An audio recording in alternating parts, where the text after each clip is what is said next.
Yeah. So I'm Squadron Leader Mark Discombe.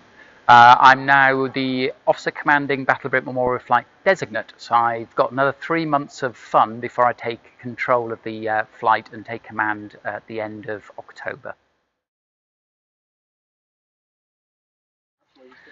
For the Spitfire itself, I think I describe it as flying a 1970s aircraft. And I don't mean that in a bad way. This aircraft first flew in 1936. So to say it was almost 4 decades ahead of its time is incredible.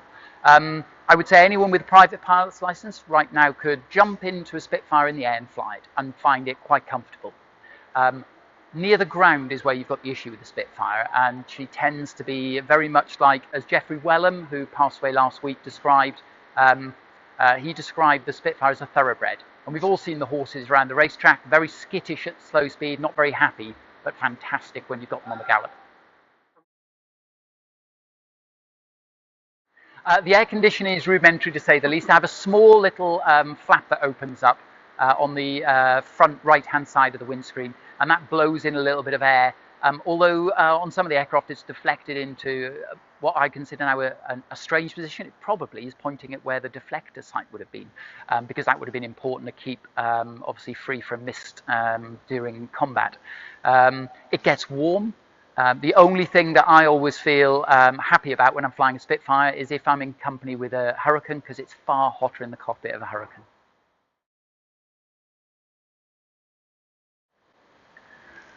We've done very little. The idea is to keep this aircraft, or these aircraft, in their original format, but we've obviously had to keep up with modern safety requirements.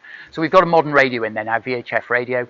We have a transponder, so air traffic control can see us, and we've got a piece of equipment. It's a collision avoidance equipment called PFLARM, and we have that on board as well.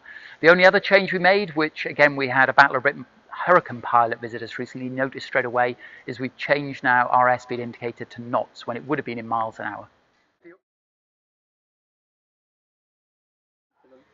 The unsung heroes of the Battle of Britain Memorial Flight are the engineers, without a doubt. The hard work and the love they put into these aircraft is incredible. I would say it couldn't be far off that every hour we put in the air on these aircraft, there's probably an hour's worth of maintenance. So it's a labour of love that they take very seriously to make sure that they are in absolute tip-top condition. I think it's fair to say that, again, going back to our Mark V Spitfire, when Tony Cooper saw it painted in his colours that representing the aircraft he flew on D-Day, he said it was marvellous, although it was much nicer than it was at wartime, where a lot of paintwork was done quite haphazardly. Now they are looked after incredibly well.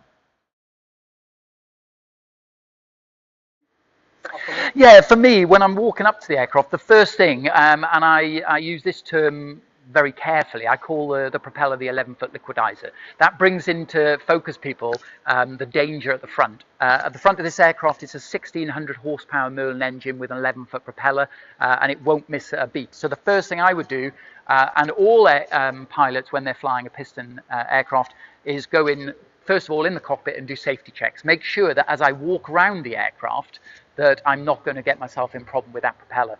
And then really it's just looking around the aircraft, looking for any leaks, any dents, any damage we're not expecting.